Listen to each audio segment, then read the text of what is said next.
Then we have the largest trial ever conducted, antidepressant trial. It's called the STAR-D study. And it was funded by the NIMH. And at the start of the trial, the NIMH said, this will be the study that tells us how we should use antidepressants in clinical care, okay? This was going to be it.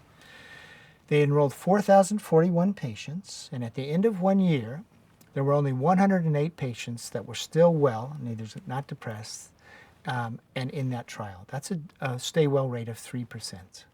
So 85% off medication, 3% in the largest trial ever conducted. Now, if you read the STAR-D on medication. So 3% stay well rate on medication. Now, if you read the STAR-D studies talking about corruption, you know what the abstracts claim?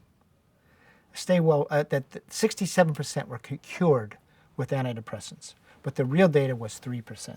And we could go how that fraud was done. But that's an example of this extraordinary divergence between the public message and what actually happened in that study. So go back to this question of like tallying up harm done. Well, you really have to figure out, well, what are natural recovery rates? That's the first thing. How are people doing 1, 5, 10 years later? And then you also have to tally up, just because someone says they're doing okay on the drug, you need to look at their life. Do they have physical problems? Are they working? How are they socially engaged?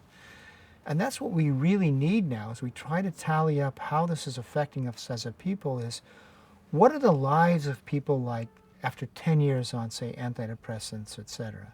How's their cognitive function? How's their physical health? What's their disability rates? And so forth. Because that will get us out of this thing like, oh, I know people who are doing well. Fine, I know people who are doing well too. But let's have some scientific study, public health study, that reveals this. Finally, one more thing.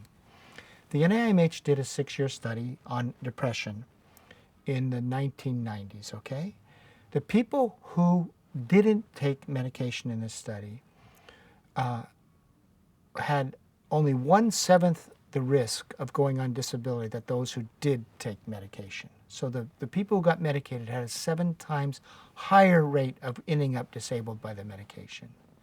So again, that's one data point as we try to tally up how using the medications and keeping people on the medications is affecting sort of overall population health.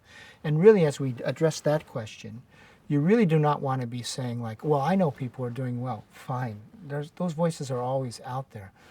What's the effect on population health is what we really need to be asking ourselves. And by the way, all the data I know tells of increased risk of cognitive problems, increased risk of physical problems, increased risk of emotional problems, increased risk of disability, increased risk of early death. So they're all increased risk of health, poor health outcomes.